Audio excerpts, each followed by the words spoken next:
Presenter Olla Ramlan memberi restui kepada putranya, Sean Michael Alexander, untuk berpacaran dengan Laura Meizani Naseru Asri, anak Nikita Mirzani. Diketahui kabar hubungan asmara Sean dan Loli, sapaan akrab Laura, sudah sampai ke telinga Olla Ramlan. Sebab belakangan publik dihebohkan dengan momen kemesraan anak dari para pesohor tanah air tersebut. Usut punya usut, Olla Ramlan justru senang dengan hubungan putranya. Bahkan dia sampai mendoakan Sean agar terus berbahagia dengan kekasihnya, Loli. Mulanya, Olla Ramlan menanggapi video mesra sang putra yang beredar luas di media sosial. "Oke anakku," @Sean Michael Alexander, tulis Olla di Instagram Story, Sabtu, tanggal 15 Oktober tahun 2022.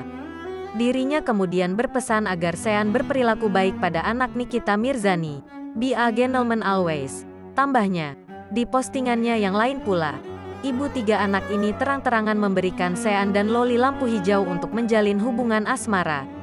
"Jaga diri baik-baik anakku. Happy-happy terus ya sama Laura," tambahnya. Sementara itu, Nikita Mirzani diketahui sempat kaget putrinya, Loli, sudah memiliki seorang kekasih. Sebab Laura Meizani Naseru Asri berusia 15 tahun. Sedangkan Sean Michael Alexander berusia 17 tahun. Namun dirinya mengaku tahu putrinya punya kekasih setelah ada sosok pria yang menemani lomba memanah. Pada saat itu, Nikita Mirzani tak mau membeberkan siapa sosok kekasih anaknya. Nikita Mirzani hanya menyebut, jika kekasih Loli itu adalah anak dari salah satu artis Indonesia.